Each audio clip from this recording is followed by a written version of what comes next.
it was like I was calling her weird personally, and she got really offended and really angry that I used the word weird, and I'm Canadian. I don't want to offend anybody. So I spent several months kind of stepping back from that idea of owning your weird and presenting yourself because I didn't want to hurt. Cause like she felt like I was attacking her personally. Welcome to Who Cares About My Story, the podcast on how sharing your personal brand story can impact your business.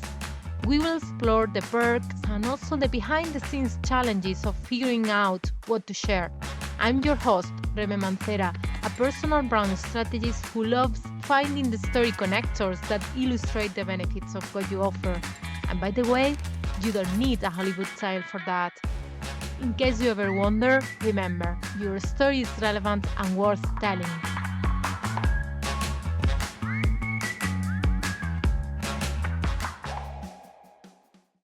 Hello, welcome to Who Cares About My Story, Andrea. Thank you for accepting this invitation. So happy to have you here.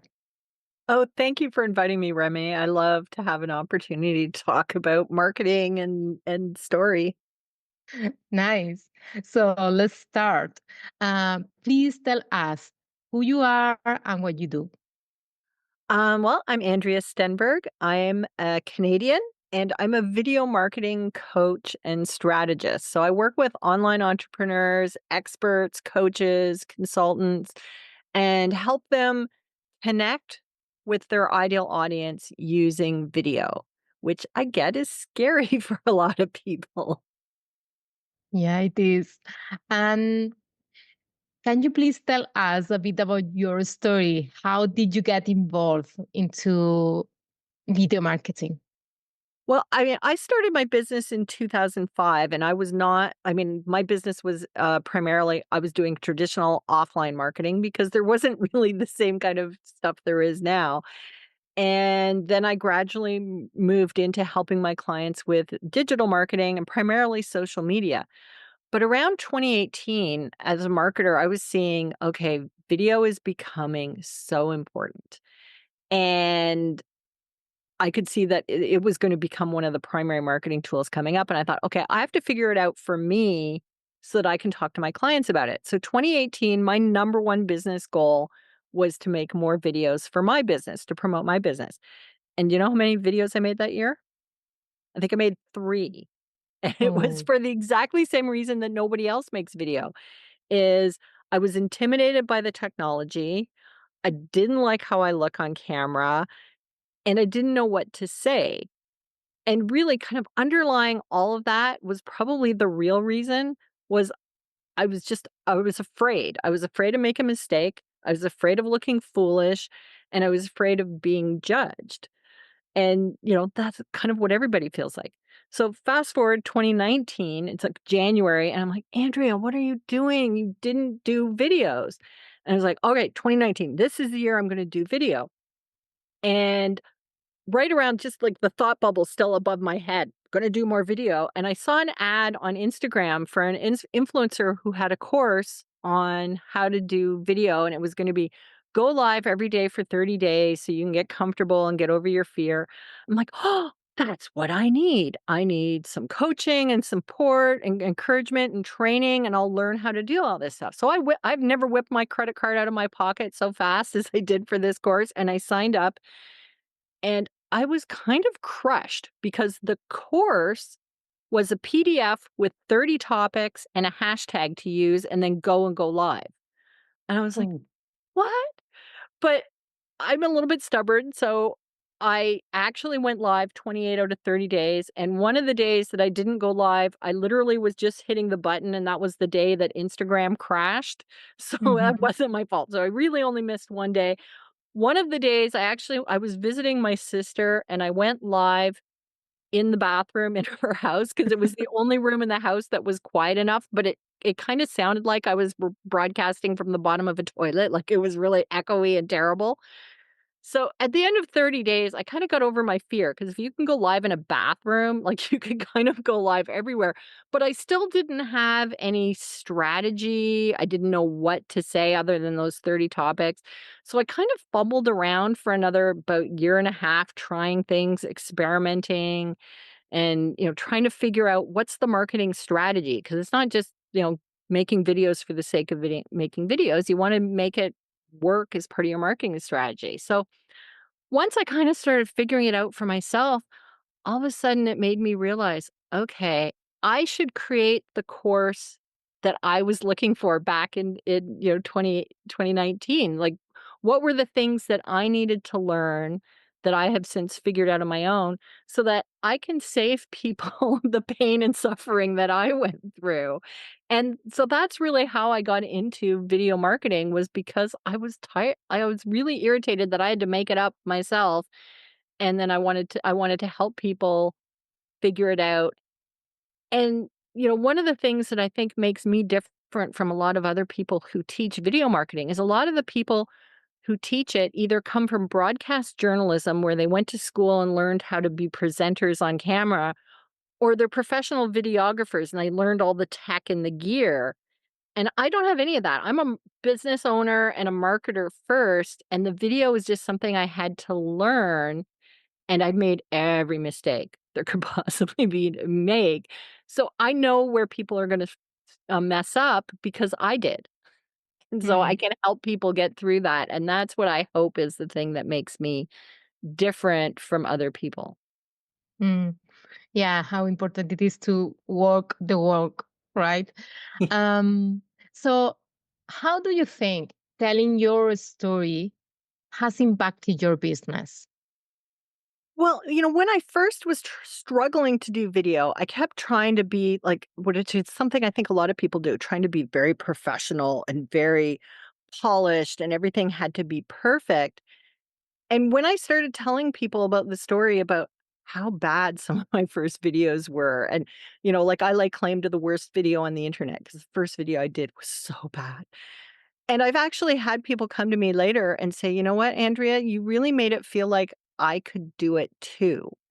And that made me so happy, because that's really what I want. Is I don't want this to be some kind of mysterious thing that only the experts can do. I want everybody to be able to do it, because I've met so many amazing entrepreneurs who are the best kept secret, and I want them to thrive because they have such an impact to make on the world. And if they feel like they can do this, then they can make the impact that they're supposed to have. So that's really, sharing my troubles and tribulations and mistakes. If I can make people feel like they can do it too, that makes me so happy. Mm, yeah, and I think a lot of us can relate to this idea of at the beginning look professional and how that is supposed to be, and how we should hide all the failures and just look like we have everything figured out, right? I know, and I mean, I get that. That's, like, you wanna look like you're a success and that you're an expert, but if everybody pretends that there's never any problems, then, and the thing is, every entrepreneur has struggles somewhere along the way, but if everybody looks like everything's perfect, you kinda feel like, "Am I the only one?" And it's like, no, everybody has struggles, and, we need to be willing to embrace that and own that. And to me, the biggest success isn't somebody who never had a problem. It's somebody who overcame some problems and is still a success. And that's kind of also the exciting part of being in business, is overcoming those difficulties. And I Mm, hope that I'm helping people overcome those difficulties of getting visible and using video. mm. Yeah. And back to the idea of how sharing your story can have an impact in your business, can you think of a specific moment when that was like clear to you how such an impact can have your telling your story? Well, I've dealt with entrepreneurs who, like, I know a few entrepreneurs who were really resistant to doing video. Like, there's the one woman I know who, she's a coach, and she is an excellent speaker. And when she speaks in person, she owns the room. And she was so resistant to doing video.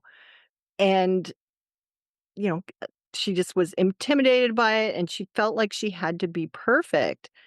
And when she finally kinda got over herself and started doing video, like, her story is kinda mind-blowing because she did her first video on LinkedIn, and she was doing it just to practice because she wanted to figure out, like, "Can I actually do a video on LinkedIn?" And then she was gonna delete it as soon as she was done, and she got the phone rang or something, and she didn't delete it right away, and then when she came back, there was a bunch of comments, and she was like, "People saw my video, but I didn't do my makeup, and my hair wasn't done, and I made some mistakes," like, and she told me actually later that she was really mad at me because people had seen this less than perfect video, but she decided to keep it up.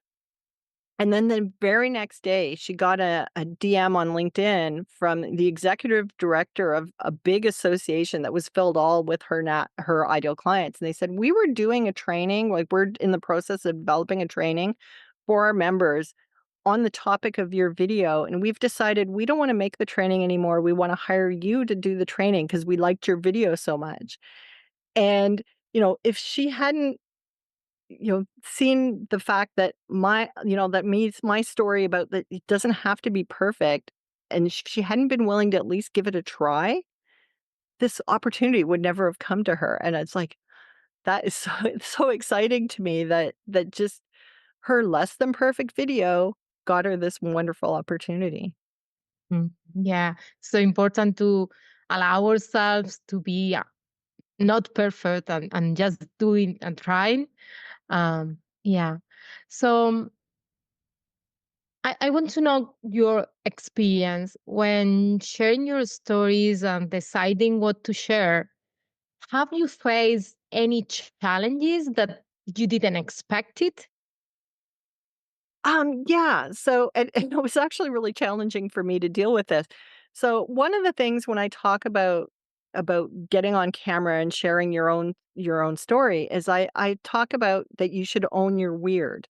And by that I mean, like let people see your quirks, let people see the things that are kind of, a little wacky or different about you because that's the thing that people connect with. And I was doing a presentation and I said that phrase, like, "Own your weird, put your weird out there." And there was one woman who got really, like, it was like I was calling her weird, personally, and she got really offended and really angry that I used the word weird. And I'm Canadian, I don't want to offend anybody. So I spent several months kind of stepping back from that idea of owning your weird and being presenting yourself because I didn't want to hurt 'cause like she felt like I was attacking her personally.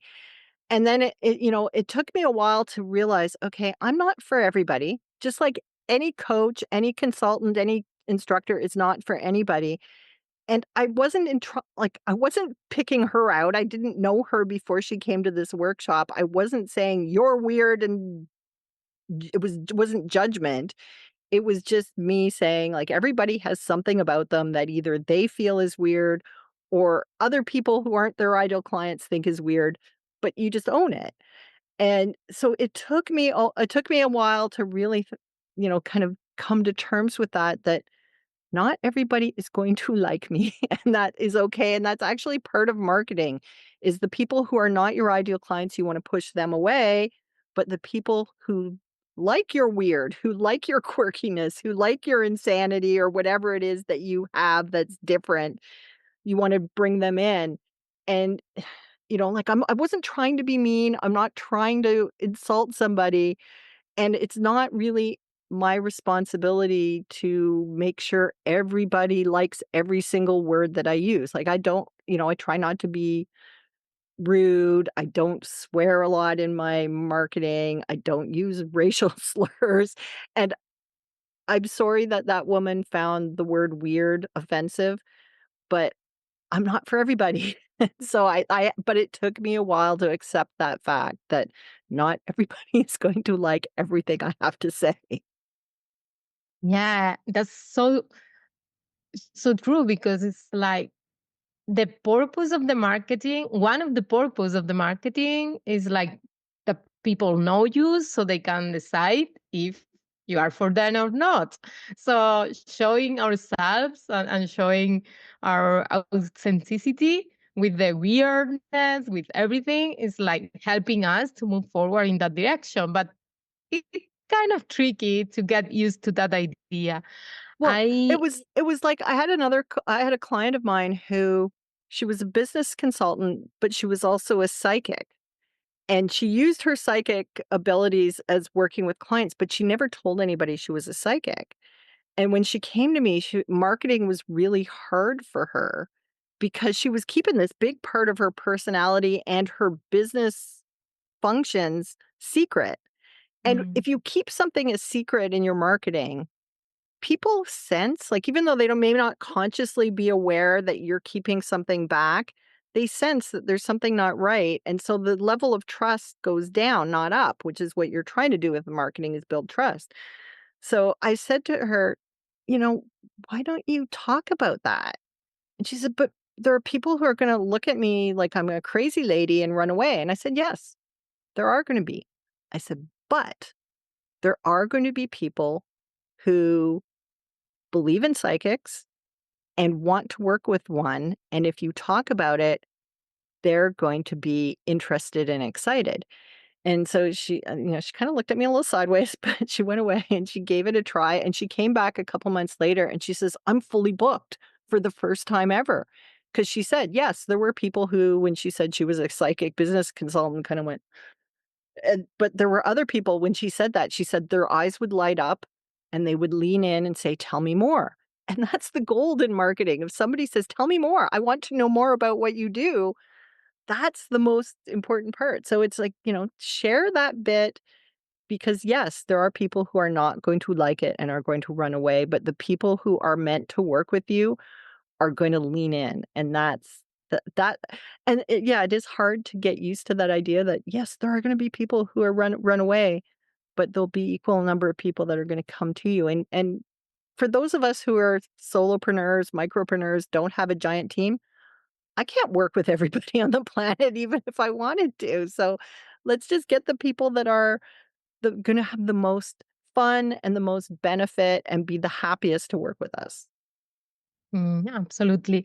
And I listened to a podcast and they said something that I piqued my attention. They said how, as a business owner, you need to be okay with being misunderstood, how you will not need to explain yourself to people that they are not your audience, that they won't get it, but it's okay. You focus on the people that you want to reach out and the people that you are trying to help.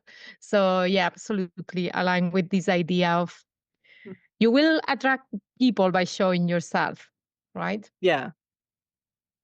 So you know that the podcast name is Who Cares About My Story? What would you say to someone that is wondering that? About who cares about your story? Well, I mean, a lot of us who are coaches and consultants, course creators, or whatever, we're we started doing what we're doing, like me, I was trying to figure out how to do video, and so I was kind of my first client, and I think a lot of people do that, and your story lets somebody who's not as far along as you kind of see themselves in what you do and see the possibility of what's possible for them. Because when you're an entrepreneur, it can be lonely sometimes when you feel like you're the only one doing this thing and you're the only one who's struggling. And then when hear somebody's story that sounds similar to your own and they're successful, they've achieved the thing that you want to achieve, it makes you feel less lonely and it makes you feel like, maybe, maybe I can do it too. And that's the thing that kind of really started me showing my true self, is I really want to reach that person who has amazing talent and amazing business, but they're just feeling like maybe I can't do this, and I want them to feel like maybe I can. And if, that one little thing, maybe I can, what was that Thomas the Tank Engine or whatever, the one, I think I can, I think I can. Like I want everybody to feel like that. Mhm. Yeah, that idea of making other feel like it's possible and having like be opening for them that possibility just is like it's more likely that they will try if they think that this is possible, right? So inspire is going to inspire others as well. Yeah, and when you're hearing people talking about the thing you wanna do, but it's on a level that's so much higher than you and you don't see yourself in that story, it's much harder for you to envision taking the steps you need to get there. But when somebody is talking about where you are now and how they were there, it does. It just makes it that much easier to take the first step and the second step and the third step back when it's hard and when you can't see for sure that you're going to get there. That's where the story makes it easier to get through those rough patches. Mhm. Yeah, absolutely. And it's I always say that sharing your story will help to build connection in the sense of the people will see you as someone relatable, and this really align with what you just said. Well, and then the other thing too is you think about, why there's so many television shows, why there are movies. It's because we as humans, we love stories.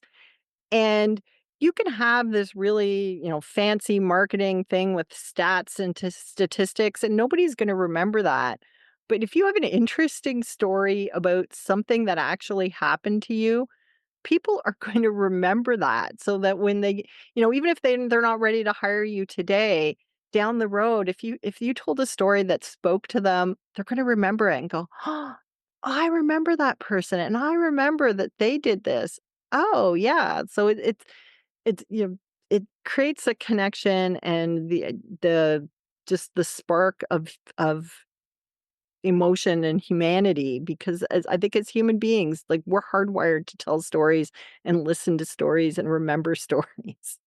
Yeah, yeah, and it's like through stories, it's much easier to make people remember about our brands, about our offers, and I think because your expertise, which is video marketing, is so connected also with the idea of storytelling. I'm sure with your clients, you help them also to figure it out how to share their stories in a more effective way, if you will.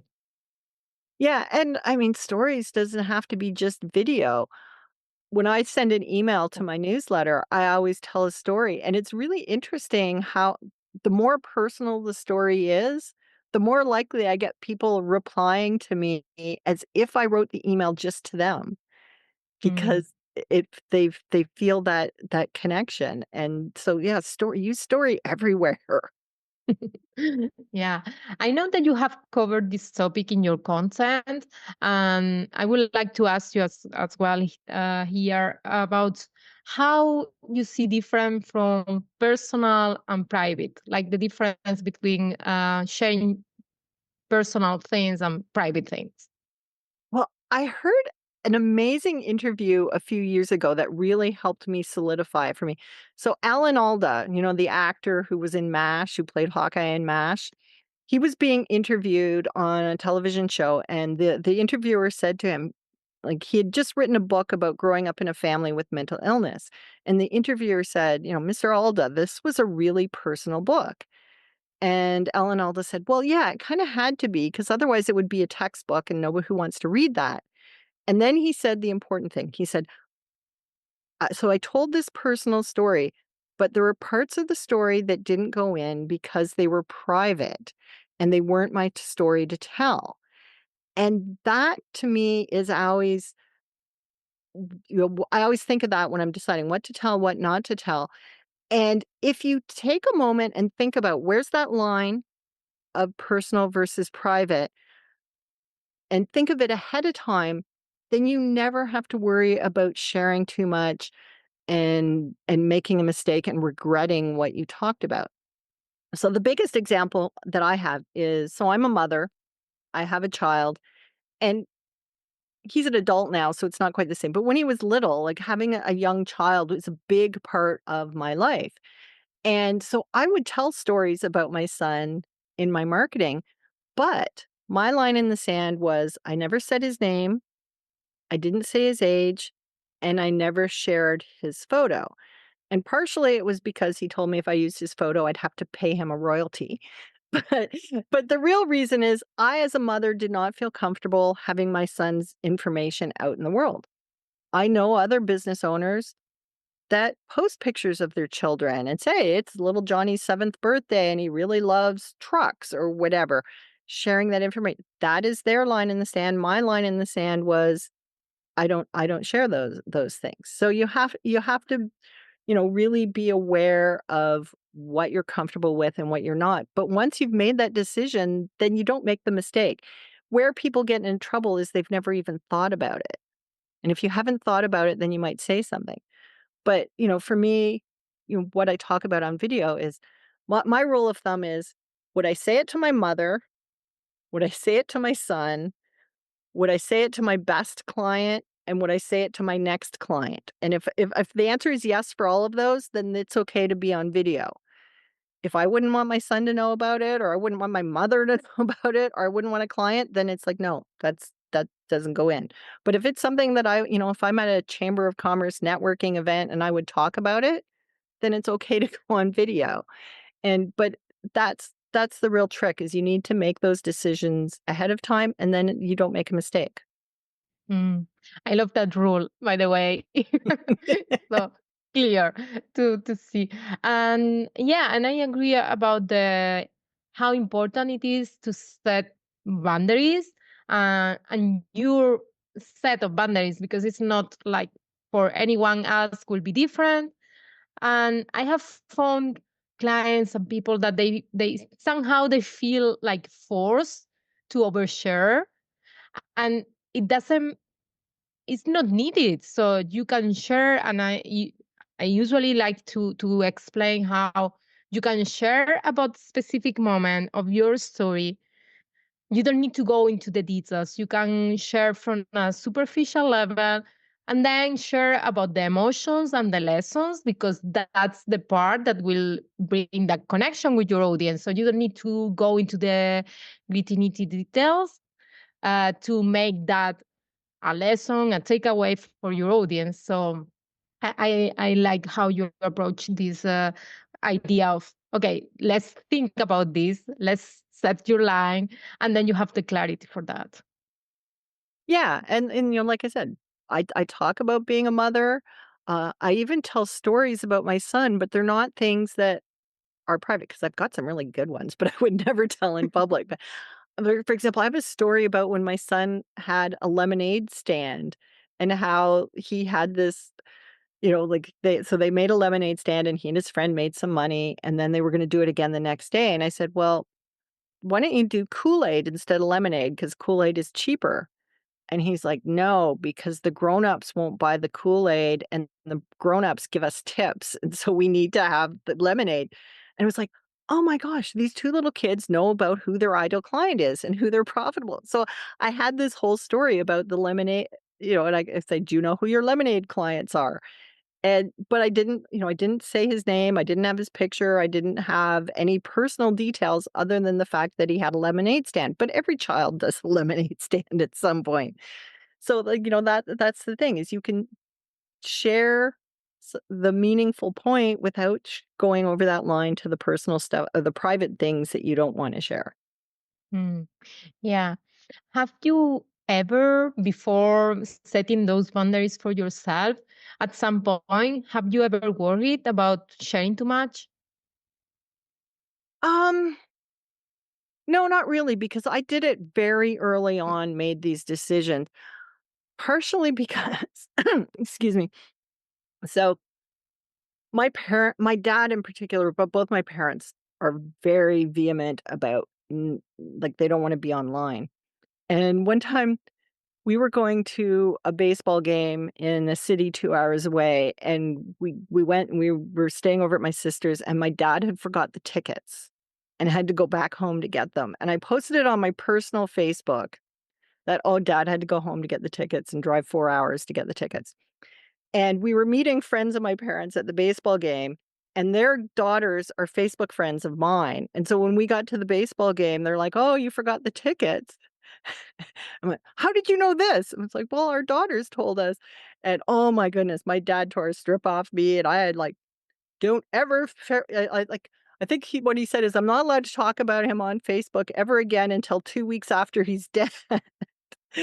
So that's when I, kind of realized, okay, I have to really, and, this was before I was doing any of this business stuff. This was kind of more, like the personal side of things, and it was just my personal, but that one made me really clear, okay, I have to be really careful what I share and who I share it about and where I share it, because not everybody wants to be online. Not everybody wants to be visible. And I don't want my dad to yell at me again. Yeah, okay. Yes, so you have a good reason why you did that from the beginning. Um, a lot of people that listen to the podcast, they are somehow in a transition in their business. And I know that you have had some transitions. So, do you have any recommendation about how to handle this communication to your audience, how to handle sharing about this pivot in your business?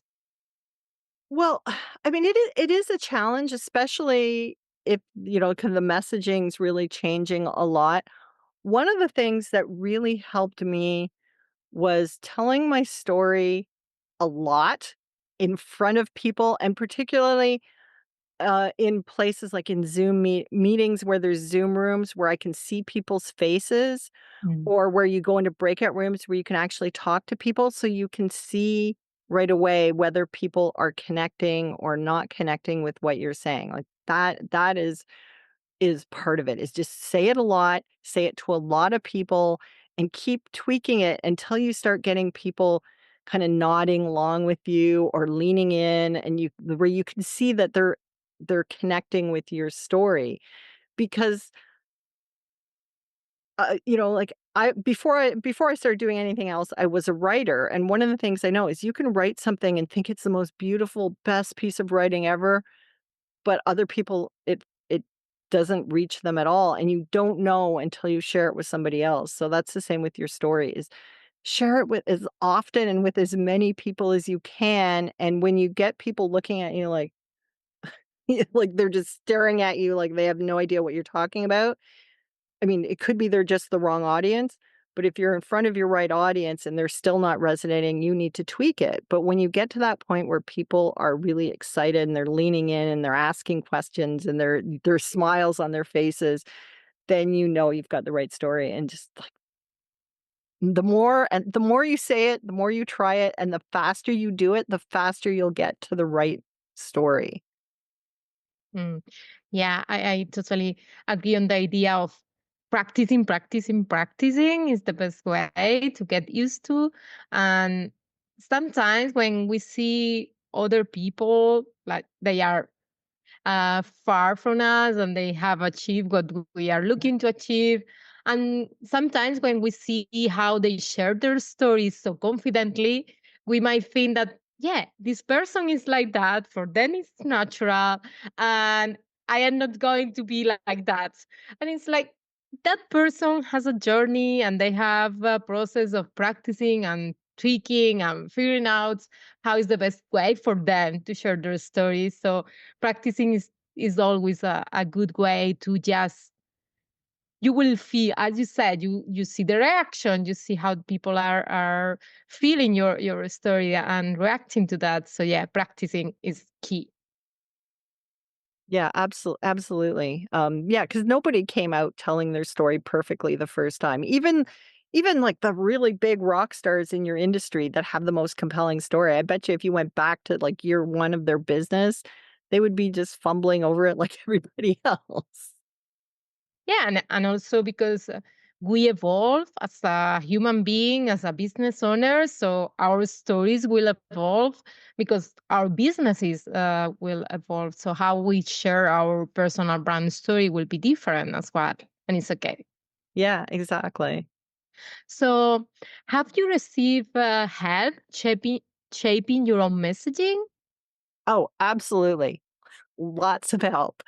Um, so I've worked with 4 different coaches over the years, kind of shaping my messaging that, some of them I worked with about other things as well, but each of them working on my story and sort of I'd get it going and then I'd go on to, at later another coach and I'd start with the story that I'd crafted and maybe we'd tweak it some more.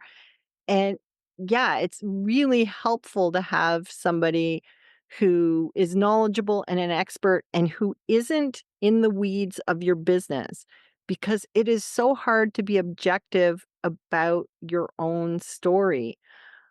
Early on, before I started the coaching, I did a lot of writing business profiles of entrepreneurs. I did it for a publication, I did it for a business enterprise center. I've probably written hundreds of profiles, and I would go in and people, interview people, and then I would go, "Oh, that is so interesting." And they'd look at me like, "Really? That's interesting?" It's like, "Yes," because they couldn't be objective about their story. But when I came to start writing my own story, even though I've written hundreds of other people's stories, it was really hard for me to pick out the bits that other people would find interesting. So yeah, you need somebody who can look at your bigger picture and go, "That's interesting. I didn't know," 'cause the thing that most people look at and go, "Oh," you're like, "But that's just normal." And it's like, "No, not really." Mm, yeah, absolutely. Because it's like it's so natural to you that you overlooked. And we are so immersed in our own stories that it's difficult to be, as you say, there is hiding gems that you will overlook. And having that external angle is really helpful for that. And So, sometimes, like, having somebody else look at it, it's not like they completely overhaul it, but they might just pick out that one little thing that you were glossing over or forget, and they're like, "No, that's really interesting," and then just tweaking it a bit, and all of a sudden, it really kinda makes your story so much more alive and interesting, and you thought that was the most boring bit, but really that was the best bit. yes, absolutely. Okay, now a question that I like to make to all my guests. So, what part of your personal brand story surprises people the most?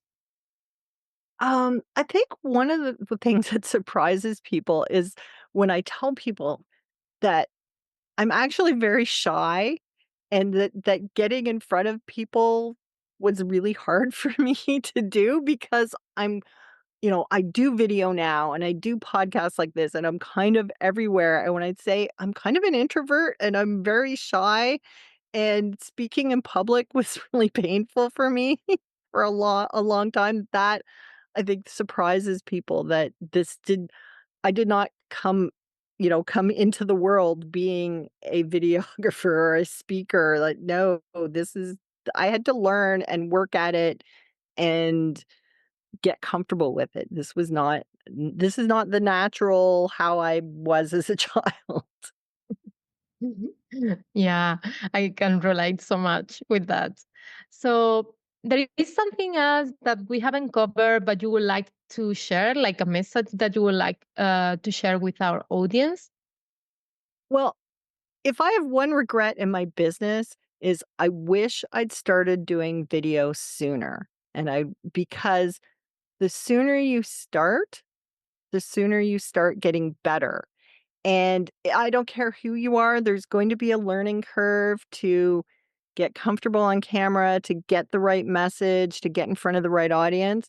So the sooner you start, the sooner you will get better and the sooner you will start connecting with your audience. And so don't wait and don't wait for things to be perfect because it's never going to be perfect. We're human beings, we're not robots. Yeah, 100%. So thank you for all these insights. Now, please share how can people learn more about what you do and connect with you? Well, I have a free report and it's the 7 videos for explosive growth because one of the number one question I always get from people is what do I say on camera? So these are 7 videos that any coach, consultant, expert should make for different phases of the client journey because there are people, people who don't even know you yet, people who are just getting to know you, and people who are on that edge of making a buying decision. So these are 7 videos, and it's if you make 1 video a week, you've got the next 2 months of your videos ready to go just from this guide. And if you go to giftfromandrea.ca, that will take you to this page where you can get my free gift. And then, of course, I'm on social media everywhere as Andrea Stenberg. There's not a lot of Andrea Stenberg, so if you look, you will find me. And also, we'll share the links in the description so people can find it easily. So, thank you very much for this conversation. It has been a pleasure. Oh, thank you. This has been a lot of fun. Thanks for tuning in to Who Cares About My Story, the podcast on how sharing your personal brand story can impact your business. If you found this episode valuable, consider subscribing or leaving a review. Your feedback means a lot. Did something resonate with you today? Please share your thoughts on the podcast platform or on your socials. I would love to hear from you and give you a shout out. Just tag me on Instagram at Reme Mancera. I can't wait for you to meet our next guest. Until then, remember, your story is relevant and worth telling.